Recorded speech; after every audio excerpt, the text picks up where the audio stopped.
I grew up in Nigeria, middle class home, got good grades, played outside, marbles, soccer. Seemed like I had a happy childhood, but on the inside, there was something else going on. I could tell that I was wired differently from the other kids. I wasn't as outgoing, as confident as my friends. I would have social anxiety. I was shy all the time. What would I ever make with myself? I felt like I was broken. That's where my story sort of started. At age 10, I discovered comic books. And this was halfway across the world in Nigeria. So it's a bit unusual, but I used to read all the comic books, Avengers, X-Men, Superman, Batman, but there was one that I think transformed me, and that was Spider-Man comic books. Now, Peter Parker was me. I was Peter Parker. That was the story of my life because I felt like Peter Parker was broken like me. He was bad with the girls and got picked on by the guys. He struggled like I did, and I felt like if someone can actually struggle this much but still make a difference in the world, maybe there's hope for me. Everyone feels like they can change the world, but I actually really deeply believed it. But I had the deck stacked against me. I was a short kid, painfully shy, and I was stiff as a board. I couldn't dance. Couldn't dance to save my life. An interesting thing happened. My mom traveled to the US one summer and came back with a VHS tape of an MC Hammer video. Can't touch this. I was the only person in the neighborhood to have this video. And so that whole summer, instead of playing outside with my friends, I stayed in the basement working. I was studying this video, trying to learn all the moves. So I showed up to the school dance, must have been the 8th grade school dance. And I was ready. I was like, I'm gonna go for it.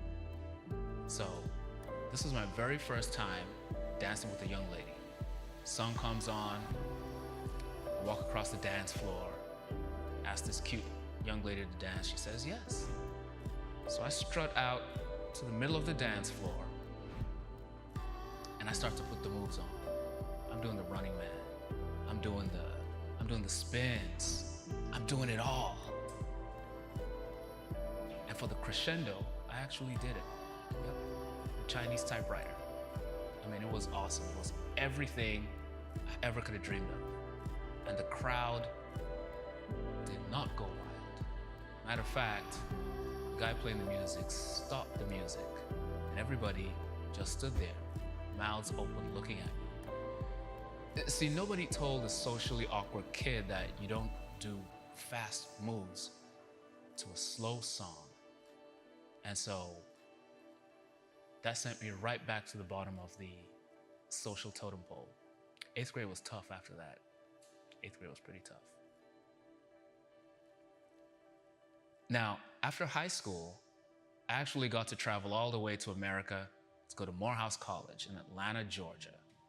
And it was sort of like starting all over again. I didn't know a soul. 3 months later, I learned there was a freshman step show. Now, I'd been kind of burned by that whole 8th grade experience, but I felt like I didn't have anything to lose. They didn't really know me here. So I decided to go for it. And I made the team. Most of the guys, even though I'd been there for 3 months, didn't know who I was. They're like, who is the African guy with the weird accent? He doesn't really talk much, but he can dance. We went out for that step show. There was 12 of us, and we won the step show. We won the freshman step show. It was incredible. I felt like I'd won the Super Bowl at that moment. All the guys got together with young ladies, this, that, and the other. And I was reminded, when I got off that stage, I went from almost feeling like a superhero to returning to that short, shy, socially awkward kid. That was still in me, but I was starting to learn that being an introvert wasn't a bad thing. It was just who I was. A couple of years later, I I actually got the opportunity to perform in the Atlanta 1996 Olympics opening ceremonies. Atlanta was amazing because I was able to invite my parents to watch. 100,000 people watched us live. My wife, Tamara, girlfriend at the time, we performed together. It was awesome. Year after that, I choreographed a video, Vicky Winans, that ended up on MTV. The short, shy, socially awkward kid. And so I've created a new generation of kid superheroes that struggle with anything from asthma to dyslexia to autism. Because there's kids out there that one day are going to change the world, but only if we believe in them and tell them that they can do it.